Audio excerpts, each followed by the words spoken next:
اور آپ کے ساتھ ایک مشکل وقت گزر رہا ہو اور آپ یہ بول رہے ہو کہ میں اس مشکل وقت سے کیوں گزر رہا ہوں؟ کیا میرے اللہ میری دعا نہیں سن رہا؟ کہ اللہ میری دعاؤں میری مشکلات کو نہیں دیکھ رہا؟ کیا میرے خلاف لوگ کھڑے ہوئے ہیں، لوگ پلاٹ کر رہے ہیں؟ کیا لگتا ہے اللہ سبحانہ و تعالیٰ آپ کی مشکلات کو نہیں سن رہا؟ میں آپ کے سامنے ایک عتبہ الرائی کی کہانی شیئر کرتا ہوں جو میں اکثر لوگوں کو بتاتا ہوں کہ یقین ہونا چاہیے دعا پہ۔ نہایت ہی نالجبل اسکالر اور متقی پرہیزگار، انہوں نے ارادہ کیا میں حج کی نیت کرتا ہوں اور حج کے لیے نکل جاتا ہوں۔ اس زمانے میں 6 مہینے لگتے تھے حج کے لیے جانے کے لیے۔ تو انہوں نے گھر والوں سے مشورہ کیا تو بیگم نے بولا کہ آپ گھر بار چھوڑ کے چلے جائیں گے؟ کیا معاملہ ہوگا؟ انہوں نے بولا میں نے 6 مہینے کا راشن جمع کیا ہوا ہے، آپ لوگ مجھے بتائیے، کوئی ایسا مسئلہ نہیں ہے، میں حج کے لیے نہیں جاتا ہوں۔ لیکن بیٹی جو تھی سمجھدار تھی، بیٹی نے بولا کہ نہیں والد صاحب، آپ یہ فریضہ ادا کریں، زندگی ہے یا نہیں ہے اللہ سبحانہ و تعالیٰ ہمارے لیے انتظام کر دے گا۔ 6 مہینے گزر گئے، گھر کا راشن ختم ہونے لگا، بیٹی کو والدہ نے سنانا شروع کیا تو بیٹی نے جائے نماز بچھائی اور دعا کی اور دی کہ اللہ سبحانہ تعالیٰ میں نے تجھ پر توکل کر کے اپنے والد صاحب کو حج کے لیے بھیجا تھا، اب تو انتظام کر۔ کرنا یہ ہوا کہ باہر سے بادشاہ کا قافلہ گزر رہا تھا، بادشاہ کو لگی پیاس، بادشاہ نے بولا کسی کے پاس پانی ہے تو کسی گھر سے مجھے پانی لے آئیے۔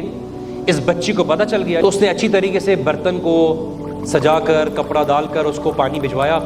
اللہ سبحانہ تعالیٰ نے اس پانی کے اندر خاص مٹھاس ڈال دی۔ اس پانی کو پیتے ہی بادشاہ نے سوال کیا یہ پانی کس کے گھر سے آیا ہے؟ تو ربلا یہ عتبہ الرائی ہیں بڑے مشہور عالم، ان کے گھر سے آیا ہے، وہ حج کے لیے گئے ہوئے ہیں، حج کے لیے گئے ہوئے ہیں تو ان کے گھر والوں کی رکھوالی ہماری ذمہ داری ہے۔ بادشاہ نے اپنے بیگ میں ہاتھ ڈالا اور اشرفیوں کی بوٹلی نکالی، انہوں نے ان کے برآمدے میں اشرفیاں، چاندی، سونے، چیزوں کی چیزیں پھینکنا شروع کی، اتنا کہ پورا برآمدہ بھر گیا۔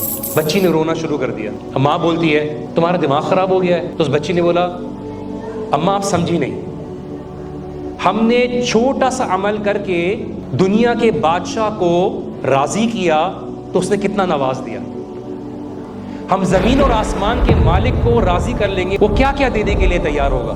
ہود علیہ السلام ہے، سورہ ہود میں ان کی کیا دعا تھی کہ ان ربی قریب مجیب، میرا رب میرے قریب ہے، میرا رب میری دعا سنتا ہے۔ اور آپ کے ساتھ ایک مشکل وقت گزر رہا ہو اور آپ یہ بول رہے ہو کہ میں اس مشکل وقت سے کیوں گزر رہا ہوں؟ کیا میرے اللہ میری دعا نہیں سن رہا؟ کہ اللہ میری دعاؤں میری مشکلات کو نہیں دیکھ رہا؟ تو آپ کو کیا لگتا ہے اللہ سبحانہ و تعالیٰ آپ کی دعاؤں کو نہیں سن رہا؟ اللہ سن رہا ہے۔ اللہ سبحانہ و تعالیٰ آپ کو زندگی کے ایک لمحے سے گزارنا چاہتا ہے۔ وہ لمحہ کبھی کبھار ایسا ہوتا ہے کہ آپ کو لگتا ہے ایک تیر کی مانند ہے کہ تیر کو پیچھے کھینچا جاتا ہے اور وہ تیر سوال کرنا شروع کرے مجھے پیچھے کیوں کھینچا جا رہا ہے، لیکن اس کو پیچھے اس لیے کھینچا جا رہا ہوتا ہے تاکہ اس کو اپنے نشانے پر پھینکا جا سکے، تاکہ وہ بہتر سے بہتر طریقے سے اپنے نشانے پر لگے۔